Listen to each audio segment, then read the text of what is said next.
Welcome to learning tree. आज आपण शिकणार आहोत linear equations in two variables. प्रथम आपण याची डेफिनेशन पाहूयात. याच्या डेफिनेशन मध्ये दोन ॲट्रिब्यूट्स आहेत. कोणते?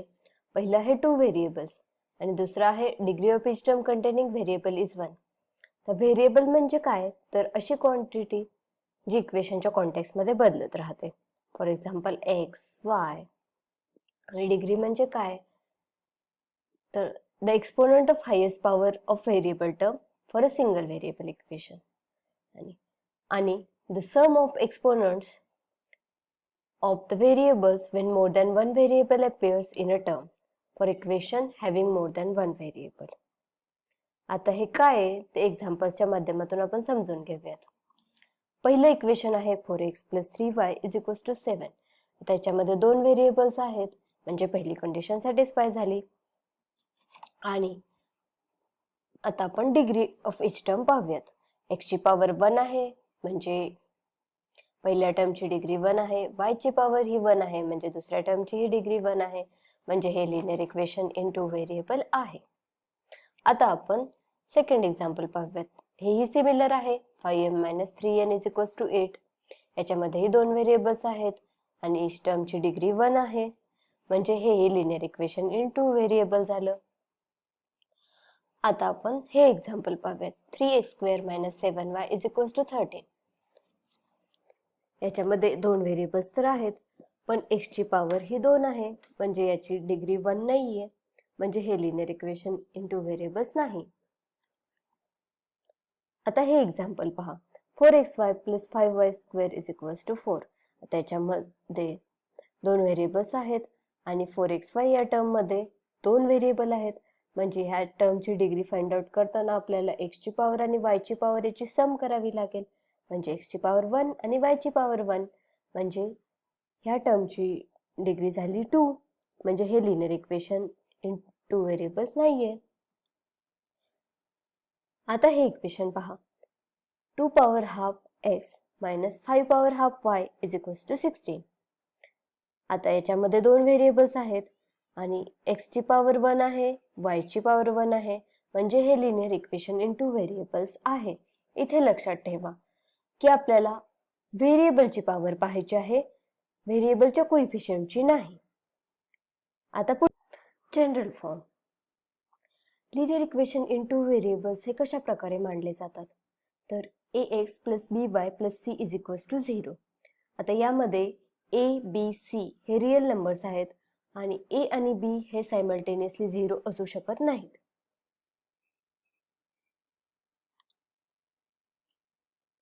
तर मागचंच एक्झाम्पल 4x + 3y = 7 हे जनरल फॉर्म मध्ये कसं मांडता येईल?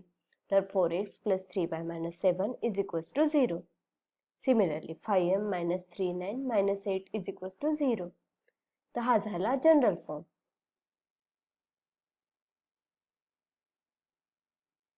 पुढे जाऊयात. Simultaneous linear equations. Simultaneous linear equations म्हणजे काय? तर when two linear equations are in consideration at the same time, they are called simultaneous linear equations. म्हणजे जेव्हा दोन लिनियर इक्वेशन्स हे सायमल्टेनियसली एकाच वेळी कन्सिडरेशन मध्ये असतात तेव्हा त्यांना सायमल्टेनियस लिनियर इक्वेशन्स म्हणतात.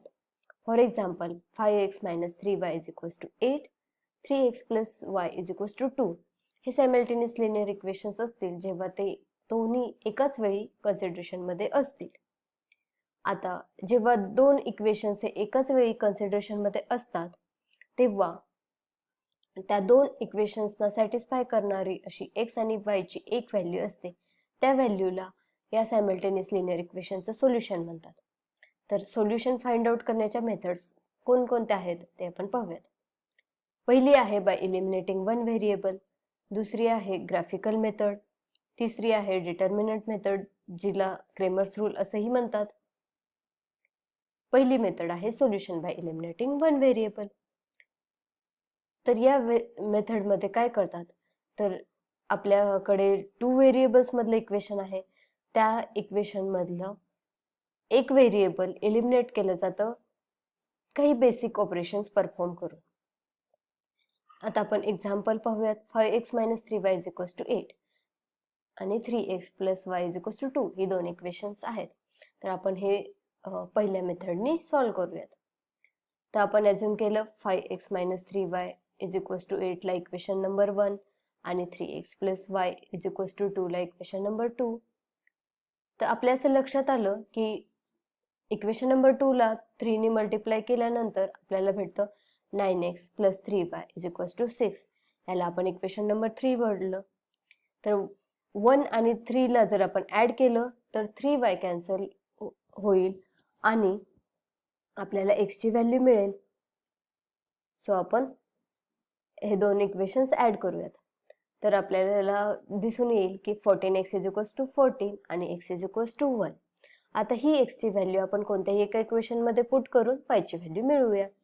तर 3x plus y is equals to 2 याच्यामध्ये आपण x ची व्हॅल्यू पुट केली तर y इज इक्वल्स टू -1 भेटलं. म्हणजे ह्या इक्वेशनचं सोल्युशन आहे x इज इक्वल्स टू 1 आणि y इज इक्वल्स टू -1. आता आपण आणखी एक एक्झाम्पल पाहूयात. ते आहे 3x plus 2y is equals to 29, 5x minus y is equals to 18. आपण 3x plus 2y is equals to 29 ला इक्वेशन नंबर 1 म्हटलं, 5x minus y is equals to 18 ला इक्वेशन नंबर 2 म्हटलं. इक्वेशन नंबर 2 वरून आपण y ची value find out करू शकतो. तर ती आहे y is equals to 5x minus 18 by doing simple rearrangement. त्याला आपण इक्वेशन 3 म्हटलं. आता इक्वेशन 3 मधली y ची व्हॅल्यू आपण इक्वेशन नंबर 1 मध्ये पुट करूयात. तर आपल्याला भेटेल 3x plus 2 into bracket 5x minus 18 is equals to 29. त्याच्यावरून आपल्याला x ची व्हॅल्यू भेटेल. तर ती भेटली आपल्याला x इज इक्वल्स टू 5. आता ही x ची व्हॅल्यू आपण कोणत्याही एका इक्वेशन मध्ये पुट करून y ची व्हॅल्यू मिळवूयात. तर y is equals to 5x minus 18. तर y इज इक्वल्स टू 7 भेटलं आपल्याला. सो सोल्युशन आहे 5,7. तर ग्राफ ऑफ लिनियर इक्वेशन हा स्ट्रेट लाईन असतो. तर graph of equation find out करायच्या स्टेप्स काय आहेत ते आपण पाहूयात. पहिली आहे at least 4 order pairs for the equation आपल्याला फाइंड आउट करायचे. ऑर्डर पेअर्स म्हणजे काय आहेत? तर इक्वेशन मध्ये दोन व्हेरिएबल आहेत x आणि y.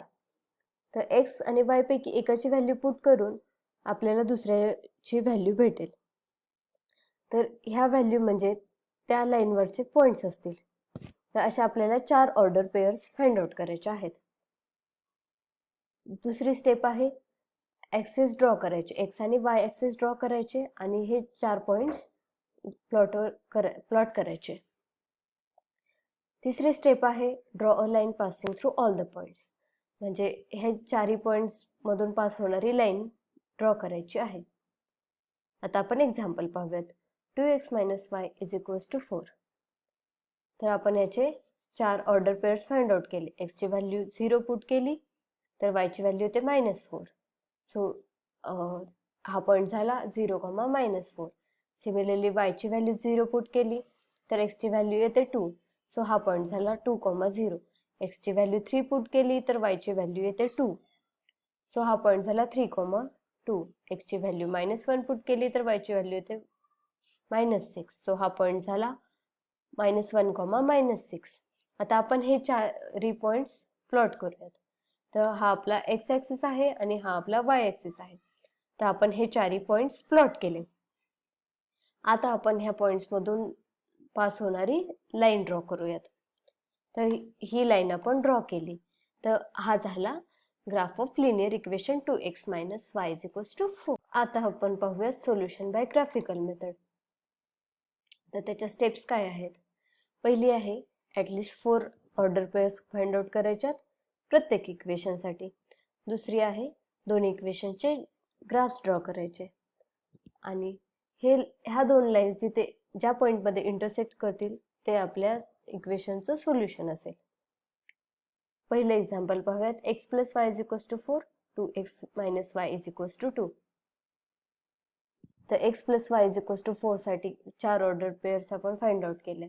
त्या आहेत 0, 4, 4, 0, 2, 2 आणि -1, 5. सेकंड इक्वेशन आहे 2x minus y is equals to 2. त्याच्यासाठी 4 ऑर्डर पेअर्स आपण फाइंड आउट केल्या. त्या आहेत 0, -2, 1, 0, 2, 2 आणि -1, -4. आता ह्या दोन्ही इक्वेशन साठी आपण ग्राफ्स प्लॉट करूयात.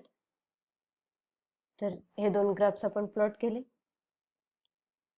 तर त्याचा इंटरसेक्टिंग पॉइंट आहे हा सी, पॉइंट सी जो आहे 2,2. So the solution of the equations is 2,2. आता आपण आणखी एक एक्झाम्पल पाहूयात. हे आहे x + 2y = 4, 3x + 6y = 12. आता x + 2y = 4 साठी ऑर्डर पेअर्स आपण फाइंड आउट केल्या. त्या आहेत 0,2, 4,0, 2,1, -2,3. सिमिलरली 3x + 6y = 12 साठी आपण ऑर्डर पेअर्स फाइंड आउट केल्या. त्या आहेत 6, -1, 8, -2, 4,0 आणि -4,4. तर आता आपण ह्या दोन इक्वेशन साठी ग्राफ्स प्लॉट केले. तर आपल्याला असं लक्षात आलं की ह्या दोन इक्वेशन्सचे जे ग्राफ आपण प्लॉट केले त्या दोन डिस्टिंक्ट लाईन नसून ती एकच लाईन आहे. म्हणजेच काय, तर आपल्याला दोन सेपरेट लाईन्स भेटल्या नाहीत, तर हे 8ही पॉइंट्स हे एकाच लाईनवर लाई करतात. सो याचा अर्थ काय, तर याचा अर्थ असा आहे की हे इक्वेशन नंबर 2 जे आहे 3x + 6y = 12 हे x + 2y = 4 च्या मल्टिपल टर्म्स मध्ये आपल्याला एक्सप्रेस करता येतं. म्हणजे 3 × x + 2y = 4 = 3x + 6y = 12. So हे दोन इक्वेशन्स डिस्टिंक्ट नसून ते लिनियरली डिपेंडंट आहेत. त्यामुळे त्यांचे ग्राफ डिस्टिंक्ट न येता एकच स्ट्रेट लाईन आलेली आहे. तर अशा वेळी सोल्युशन्स किती असणार अशा इक्वेशनचे, तर अशा इक्वेशनचे सोल्युशन हे इन्फायनाइट असतात. आता आपण की पॉइंट्स पाहूयात. पहिला आहे select the order pair wisely to make the graph plotting easier. Wisely order pair select करायच्या म्हणजे काय, तर जनरली आपण असे पॉइंट सिलेक्ट करायचे जे फ्रॅक्शनल नसतील, म्हणजे आपल्याला ग्राफ प्लॉट करणं इझी जाईल. सेकंड आहे when there exists common relation between the coefficient of x, coefficient of y and constant terms, the equations are linearly dependent. म्हणजे जेव्हा एक इक्वेशन हे दुसऱ्या इक्वेशनच्या मल्टिपल टर्म्स मध्ये आपल्याला मांडता येत असेल तेव्हा ते दोन इक्वेशन्स लिनियरली डिपेंडेंट असतात. For example 3x + 6y = 12 and x + 2y = 4 R linearly dependent. तिसरा आहे when equations are linearly dependent, the graph for both equations is same line. For linearly dependent equations, there exist infinite solutions. Thanks for watching. Like, share, subscribe.